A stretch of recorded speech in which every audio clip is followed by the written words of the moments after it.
A crítica a organizações como a J Street é que, essencialmente, você está dando cobertura. Você está dando cobertura para os inimigos de Israel dizerem: ok, esse grupo está essencialmente reivindicando a bandeira de ser pró-Israel e pró-paz. Eles estão sempre criticando Israel. Eles estão adicionando esse tipo de nuance ali, nós os apoiamos, mas eles precisam mudar X, Y e Z. Portanto, você não pode nos considerar anti-Israel ou antissemitas por basicamente concordarmos com eles. Como você diferencia? O que diferencia o que vocês fazem como grupo de defesa do que fazem outros grupos, como o de vocês, que ocupam esse mesmo espaço no espectro político? Em oposição àqueles que meio que se associam a vocês de uma forma quase óbvia para obter cobertura política? Sim, não, veja, esse é um grande desafio que temos. E é algo que não existia há 10 anos. Francamente, há 10 anos, J Street só debatia com a AIPAC, cuja posição de apoio bipartidário total a tudo que o governo israelense quisesse era do Congresso dos Estados Unidos. Mas agora também nos vemos debatendo muito com aqueles à nossa esquerda, certo?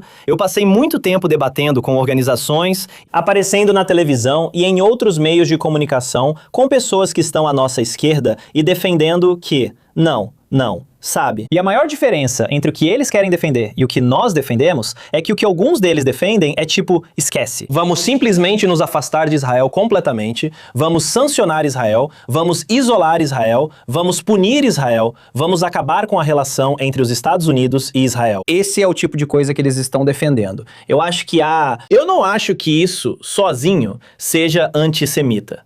Parte é motivada por antissemitismo. Há esse elemento. Existem pessoas antissemitas nesse movimento. Algumas pessoas acreditam nisso e são o que você chamaria de antisionistas. Podemos discutir isso e a diferença entre eles. Mas definitivamente há uma ligação entre esses dois. Sabe, essa não é a nossa posição. E nós, em vez disso, defendemos o seguinte. Sabe, nós queremos uma relação de segurança entre os Estados Unidos e Israel. Continuamos, durante todo esse tempo, de forma consistente, a fazer lobby, por exemplo, pelo Domo de Ferro, pela defesa contra mísseis balísticos, pela defesa contra foguetes. Sabe, temos feito isso. Por anos, J Street defendeu manter a relação de segurança. Só nos últimos 2 anos, começamos a defender o seguinte. Ei, essas armas precisam ser vendidas de acordo com a lei dos Estados Unidos. E se houver violações, precisamos conversar sobre isso. E também começamos a falar da mesma forma que todo mundo. Desde Benjamin Netanyahu até Haman, Yu e Lindsey Graham. Começaram a falar sobre o fato de que Israel não precisa mais do subsídio financeiro associado a algumas dessas coisas que existe há muito tempo. Então, há uma evolução aí. Mas eu acho que, no sentido de tentarmos deixar nossas posições claras, também tentamos traçar algumas linhas vermelhas sobre os pontos em que discordamos. E eu realmente acho que a realidade, porém, é que se você olhar, por exemplo, houve uma votação na semana passada na Câmara, a esmagadora maioria das pessoas que votaram para, você sabe, cortar, zerar essa ajuda, os democratas disseram que agiram assim por frustração com o governo Netanyahu. Não esperavam que isso se tornasse lei, mas queriam enviar uma mensagem. Acredito que, desses 100, uns 80 ou 85 estão alinhados conosco,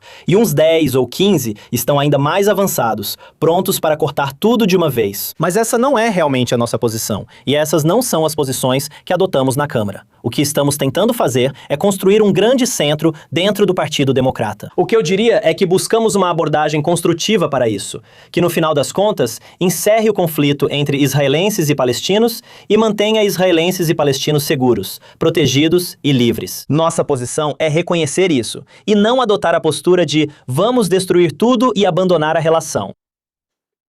Vocês passaram tantos anos tentando trazer o partido para o seu lado e agora estão indo na direção oposta e tentando puxar um pouco de volta. Quer dizer, você sente que exageraram um pouco na dose? Ou o partido evoluiu mais rápido do que sua organização pôde se adaptar? Na verdade, eu sinto que estivemos praticamente no mesmo lugar, com algumas mudanças, mas estivemos no mesmo lugar o tempo todo. Eu estou na J Street há cerca de 1 ano e meio agora, mas sabe, estivemos basicamente no mesmo lugar durante quase todo esse tempo. A política americana mudou drasticamente. Não acho que fomos longe demais, e acredito que a maioria do Partido Democrata pensa como nós. É apenas um pequeno número de vozes muito barulhentas, que talvez tenham ido mais para a esquerda do que nós. E a maioria dessas vozes está em distritos congressionais que são fortemente democratas, sabe? Então, mas isso é verdade. Olha, esse é um dos motivos pelos quais vim trabalhar na J Street depois da campanha, certo? Na campanha, meu trabalho era engajar eleitores judeus. Fui diretor nacional de engajamento dos eleitores judeus. E as vozes mais altas na campanha que eu ouvia, vinham de 2 lugares. Um era daqueles que apoiavam Bibi Netanyahu, não importa o quê. E tipo, vamos apoiar esse governo custe o que custar.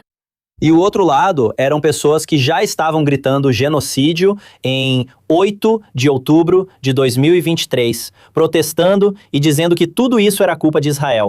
A grande maioria das pessoas com quem conversei não se encaixava nessas 2 esferas. Elas são muito mais quietas, mas elas estão meio que nesse ponto em que, novamente, tanto israelenses quanto palestinos deveriam ter liberdade, segurança e oportunidade. E a J Street está amplificando essas vozes. No fim, essas vozes podem ser mais silenciosas, mas representam a maioria dos eleitores, como se vê repetidamente e nas pesquisas. A gente precisa ver como tudo isso vai se desenrolar daqui a 1 ano, quando o Partido Democrata entrar nas suas primárias e discussões. Mas eu não acho que o Partido Democrata vai acabar em nenhum desses 2 extremos. Eu acho que eles vão acabar ficando nessa posição intermediária, ainda conseguindo apoiar Israel, se distanciar do governo Netanyahu e estando dispostos a dizer: nós queremos que Israel seja um parceiro, mas também não queremos dar um cheque em branco para Israel. E quando discordarmos, tipo, não vamos apoiar certas coisas.